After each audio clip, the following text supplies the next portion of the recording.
Bonjour, nous voici pour une présentation de la formation comptable qui se déroulera en 3 parties. La première, les actes préparatoires.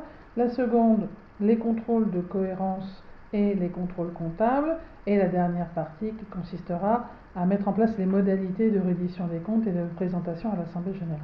Mais pour cette première vidéo, nous allons parler des actes préparatoires.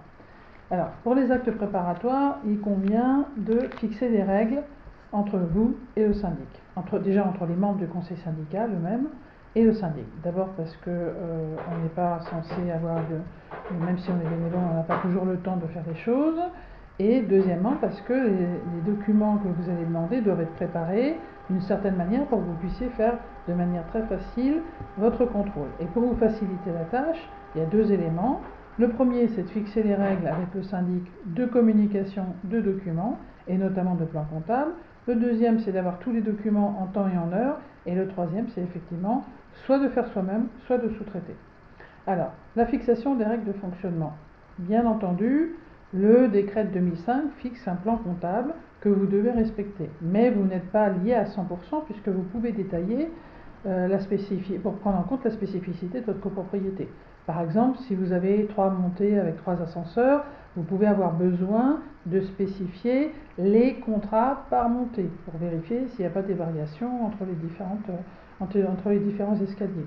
Vous avez aussi par exemple des copropriétés où vous avez à la fois du ménage et l'entretien des espaces verts. Là aussi, pour pouvoir les suivre, les contrats de manière très facile, en un seul clin d'œil, il faut effectivement avoir un détail très important et en tout cas propre à chaque contrat directement dans l'annexe 2, sinon il va vous falloir effectivement éplucher tous les contrats, toutes les factures et ça va être fastidieux, ça va vous fatiguer et vous allez finir par ne pas le faire.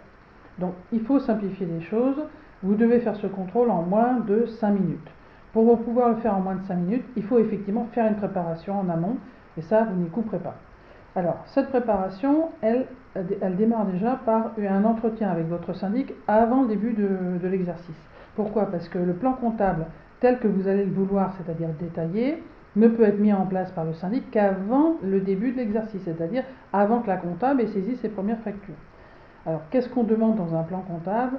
Tout simplement, on demande déjà à ce que les fournisseurs soient bien dans la comptabilité générale, parce qu'il existe effectivement des pratiques de comptabilité qui consistent à sortir la gestion des copropriétaires et des fournisseurs de la comptabilité générale et de n'y mettre que le solde synthétique. Ce qui fait que quand vous avez votre grand livre, au lieu de savoir ce qui a été payé à chacun, vous n'avez que le solde, c'est-à-dire que les fournisseurs à qui on n'a pas payé toutes les factures. Donc ça, c'est pas un contrôle, ça ne peut pas être considéré comme un contrôle.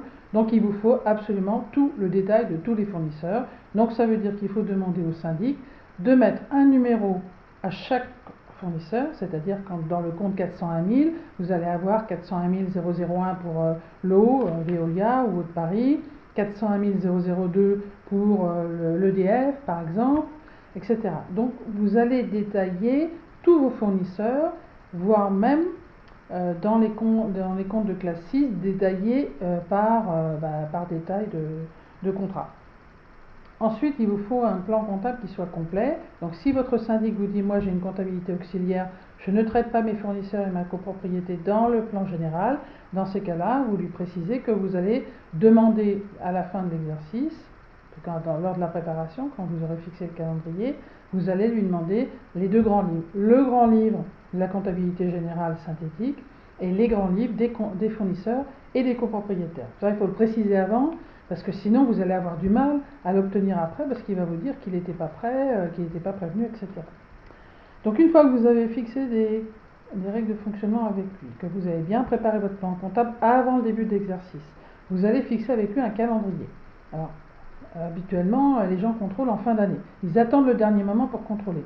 Ça, c'est une très mauvaise habitude parce que souvent, ça vous accule à un délai qui ne vous permet pas d'obtenir les corrections, puisque le syndic va vous dire « Bon, c'est bien beau vos corrections, mais moi, je suis en fin de mandat, je dois convoquer demain et donc j'ai pas le temps de faire mes corrections. » Donc, pour éviter d'être dans cette situation-là, il vous appartient tout simplement de dire « On va faire un rétro-planning à partir de la date prévisionnelle d'AG, un mois avant, il faut envoyer les convocations, donc il faut que les comptes soient vérifiés et validés surtout. Donc il faut demander un mois avant les documents comptables, et pour les avoir, il faut effectivement que le syndic ait eu le temps de les préparer. Donc logiquement, il faut 3 mois avant la date de l'assemblée prévue, demander à ce que le syndic vous fournisse des documents en particulier. Et c'est important de le dire parce que si vous le dites au début, il ne pourra pas vous annoncer après qu'ils ne sont pas prêts parce qu'il n'a pas eu le temps.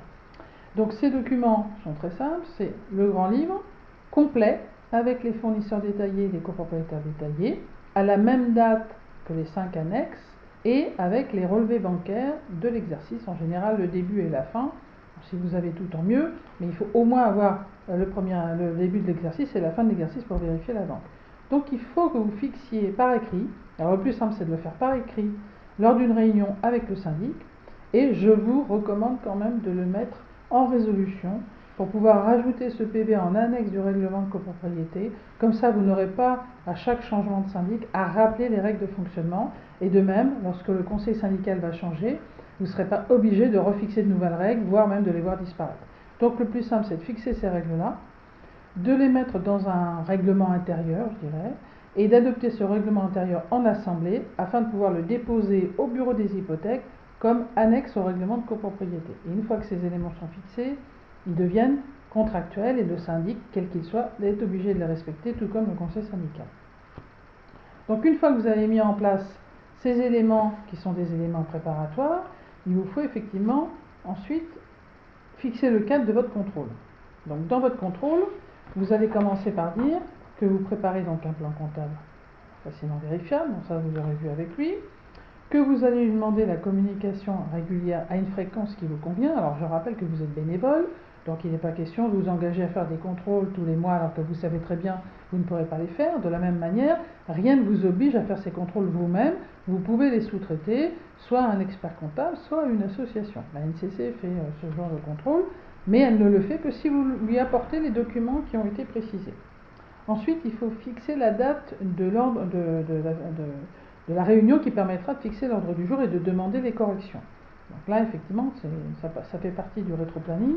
Il faut les avoir fixés en amont pour qu'il n'y ait pas d'inconnus et que le syndic puisse s'organiser par rapport aux autres copropriétés. Il faut s'assurer aussi qu'il y ait une continuité comptable, mais on le verra, c'est très facile, parce qu'il suffit de comparer les documents pour s'apercevoir s'il y a eu continuité ou pas. Ça, c'est une règle de base, que ce soit pour les sociétés ou pour les copropriétés. Tout ce qui tient d'un élément comptable, tout ce qui a été géré par une comptabilité et un plan de comptable général, doit respecter la règle de continuité de la chaîne comptable.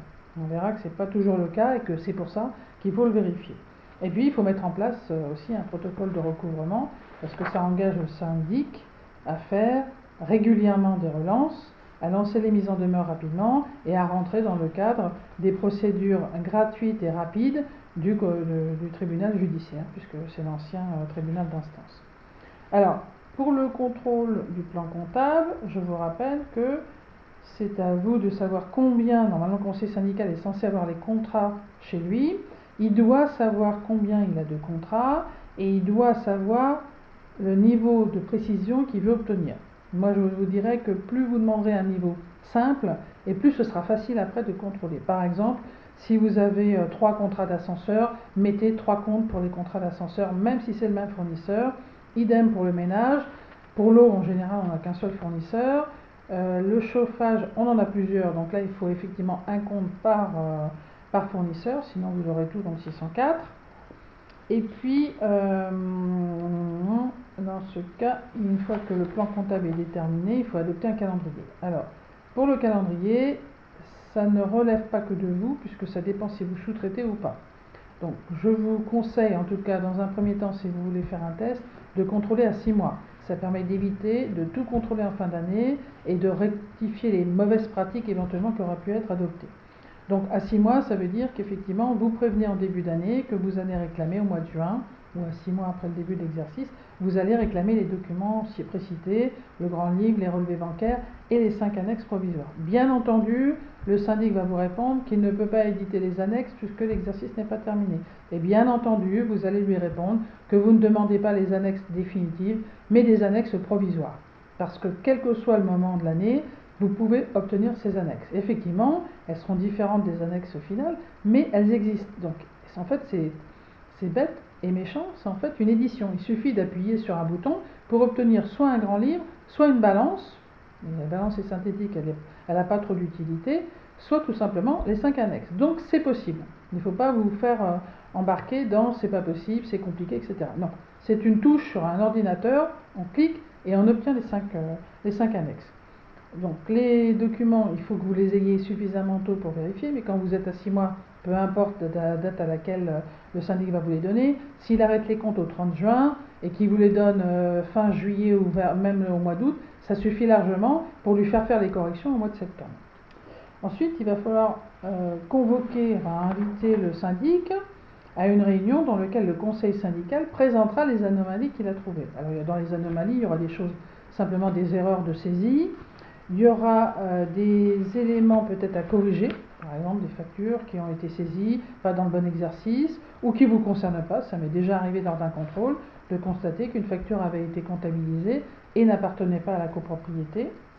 Et vous avez aussi des erreurs de compte, etc. Donc un certain nombre d'anomalies qui seront à discuter avec le syndic. Certaines seront des vraies anomalies, d'autres des éléments qui nécessitent des explications. Mais dans tous les cas de figure, il n'y a jamais de comptabilité qui est parfaite du premier coup, ça n'existe pas. Donc la sous-traitance, si vous ne vous sentez pas de faire le premier contrôle de compte la première fois, rien ne vous empêche de sous-traiter à la NCC par exemple, mais il est bon quand même que vous sachiez ce qui va être fait et dans quelles conditions ça va être fait, tout simplement parce que ce sera à vous de le présenter lors de l'Assemblée Générale. Vous devez faire un rapport du contrôle, de l'activité du conseil syndical, dont une partie qui correspond à la comptabilité. Donc il vous faudra expliquer. Et il y aura peut-être des questions qui seront posées par l'Assemblée. C'est pour ça qu'il faut que vous sachiez ce qui a été fait, dans quelles conditions, et comment les expliquer aux autres copropriétaires avant le vote des comptes. Alors, nous venons de voir effectivement que ça passe par un cadre comptable favorable, la fixation d'un calendrier qui soit raisonnable par rapport à votre possibilité et puis par rapport à ce qu'il y a à faire aussi, et au syndic, et l'identification des documents comptables. Une fois que tout ça c'est déterminé, vous aurez effectivement à présenter à l'Assemblée Générale un rapport et la comptabilité. Alors, je rappelle que ce que vous adoptez en Assemblée Générale, ce sont les 5 annexes. Rien que les 5 annexes. Alors, c'est ça qui est important à savoir parce que souvent les gens prennent l'état des dépenses comme étant un élément comptable et s'imaginent que c'est ce qu'ils vont adopter en Assemblée. Ça n'est pas du tout le cas. Vous adoptez les annexes comptables qui sont les 5 annexes présentées dans le décret et uniquement, alors je rappelle que c'est le décret 2005-240 du 14 mars 2005. Donc c'est effectivement un document, un décret dans lequel vous avez la copie conforme des documents tels qu'ils doivent apparaître. Il ne peut pas y avoir de modification, mais par contre vous pouvez mettre des comptes dédiés, donc la comptabilité spécifique que vous aurez débattue avec votre syndic. Je rappelle que le principe général c'est la comptabilité d'engagement, c'est-à-dire que toutes les factures de l'exercice doivent se trouver dans l'exercice et seulement celles de l'exercice. Là aussi on a des glissements qui se font d'une année sur l'autre. Il faut essayer de respecter cette règle d'engagement pour permettre le contrôle rapide de l'annexe 2, parce que l'annexe 2 est très rapide à contrôler, à condition d'avoir effectivement respecté les mêmes règles de comptabilisation, sinon c'est impossible. Donc une fois que vous avez tous ces documents et que vous les avez contrôlés, il faut effectivement fixer avec le syndic un ordre du jour, alors bien sûr faire valider les corrections, et ensuite fixer un ordre du jour de manière à pouvoir valider ces comptes en assemblée. Et pour cela, effectivement, vous avez deux types de contrôle. Donc le contrôle sur pièce, c'est celui dont on vient de parler, avec les 3 documents.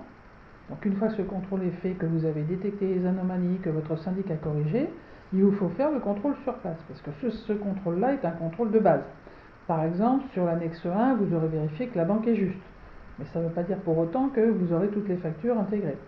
Ensuite, vous aurez le contrôle sur place. Alors le contrôle sur place, c'est la deuxième étape. Une fois que la première est passée, que les corrections sont faites ou les explications données, vous devez aller vérifier que les factures que vous avez dans la comptabilité, donc le détail des factures, correspond bien à votre comptabilité, déjà d'une, parce que souvent on découvre des factures lors du contrôle qui ne sont pas dans la comptabilité, et surtout le contrôle des factures par rapport au contrat. Et c'est là où effectivement il y a une difficulté, c'est que souvent le conseil syndical n'a pas les contrats par-devers lui, donc c'est seulement lors du contrôle des factures chez le syndic qu'il obtient éventuellement les contrats, et c'est un peu tard pour vérifier, mais c'est un peu tard, mais c'est jamais trop tard pour le faire. Donc après le contrôle sur pièce, après le contrôle des anomalies, je dirais de cohérence comptable, parce que si effectivement vous n'avez pas de cohérence entre votre relevé bancaire, votre grand livre et vos annexes, ça veut dire que la chaîne comptable a été rompue, et donc vous avez un risque potentiel d'anomalies comptables plus graves qui ne sont pas détectables avec un simple contrôle.